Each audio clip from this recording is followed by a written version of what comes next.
Hello बच्चों, let's see this question. This question says the electron in a hydrogen atom make a transition from excited state to ground state. Which of the following statement is true? पहला दे रखा है its kinetic energy increases, its potential and total energy decreases. दूसरा kinetic energy decrease, potential energy increases and its total energy remain constant. Third one is kinetic and total energy decreases, its potential energy increases. और चौथा है kinetic and potential and total energy decreases.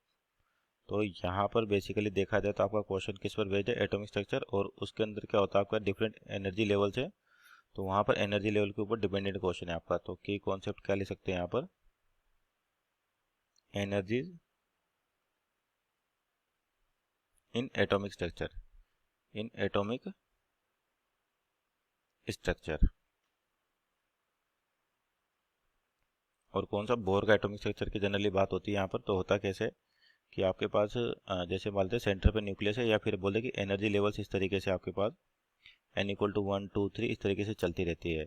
n equal to 1 को अपन बोलते हैं ground state, और n equal to 2 ये होती है आपके पास एक्साइटेड स्टेट, और n इक्वल टू 2 को बोलते हैं फर्स्ट एक्साइटेड स्टेट।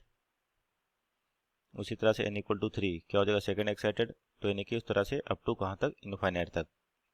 तो अब यहाँ पर हो क्या रहा है कि एटम जो इलेक्ट्रॉन है वो हाइड्रोजन का ट्रांजिशन ले रहा है एक्साइटेड स्टेट से ग्राउंड स्टेट के लिए। मान लीजिए यहाँ पर है आपके पास, तो जब ये यहाँ से यहाँ जंप करेगा आपके पास, तो ये एनर्जी लेवल यानी कि n इक्वल टू 1 जिसको के शेल भी कहते हैं, तो होता क्या है यहाँ से फोटोन रिलीज होता है किसकी एनर्जी के बराबर, जितना कि दोनों एनर्जी लेवल का डिफरेंस है। और दूसरा क्या कह सकते हैं कि जैसे यहाँ पर आपके पास होता किस प्रकार, सेंटर में न्यूक्लियस हो गया, और इलेक्ट्रॉन क्या होता है इसके अराउंड घूमता है ऐसे, ये हो गया आपका, इस तरीके से इलेक्ट्रॉन आपका घूमता है।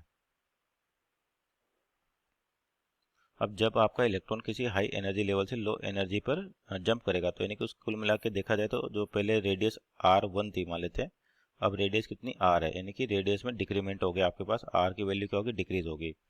तो जो काइनेटिक एनर्जी वो कैसे लिखी जाती है आपके पास, किसके अंदर, एटॉमिक स्ट्रक्चर में क्या वैल्यू होती है इसकी, के जेड ई स्क्वायर बाई आपके पास 2r। और मैग्नीट्यूड वाई देखें तो टोटल एनर्जी भी किसके बराबर होती है, काइनेटिक के बराबर, लेकिन अगर साइन की बात करें तो माइनस में लिखा होता है, तो के Z E square by 2r। और जो पोटेंशियल एनर्जी होती है ये होती है आपके पास माइनस के जेड स्क्वायर बाई आर, यानी कि पोटेंशियल एनर्जी का मैग्नीट्यूड काइनेटिक और टोटल से डबल होता है। तो देखिए यहाँ पे जो रेडियस की वैल्यू क्या हो रही है आपके पास, डिक्रीज हो रही है। तो जो आपके पास रेडियस है आर, ये क्या हो रहा है, डिक्रीज हो रहा है आपके पास। अगर रेडियस डिक्रीज हो रही है तो यानी कि काइनेटिक एनर्जी के अपोन में है, तो इन्वर्सली प्रोपोर्शनल है। इसका मतलब क्या होगा, काइनेटिक एनर्जी आपके पास इंक्रीज होगी। अब टोटल एनर्जी की बात करें, आर डिक्रीज हो रहा है लेकिन नेगेटिव में है आपके पास, यानी कि अगर मान लीजिए नेगेटिव नहीं होता तो आर जैसे डिक्रीज हो रहा है तो टोटल एनर्जी बढ़ती, लेकिन नेगेटिव साइन है तो इसका मतलब टोटल एनर्जी डिक्रीज होगी आपके पास, यानी कि टोटल एनर्जी डिक्रीज होगी। उस तरह से पोटेंशियल जी को देखें तो ये भी नेगेटिव में है और आर की वैल्यू बढ़ेगी। अगर मान लो मैग्नीट्यूड वाई देखें तो पोटेंशियल एनर्जी का मैग्नीट्यूड बढ़ेगा, लेकिन नेगेटिव साइन है आपके पास, तो यानी कि वैल्यू क्या होगी, डिक्रीज होगी। मीन्स पोटेंशियल एनर्जी भी डिक्रीज होगी, काइनेटिक एनर्जी इंक्रीज होगी, टोटल एनर्जी डिक्रीज होगी। तो यहाँ पे देखो ऑप्शन नंबर ए दिख रहा है, kinetic energy increases and it's potential and total energy decrease, means option number A is our right answer. Hope you understood well, best of luck.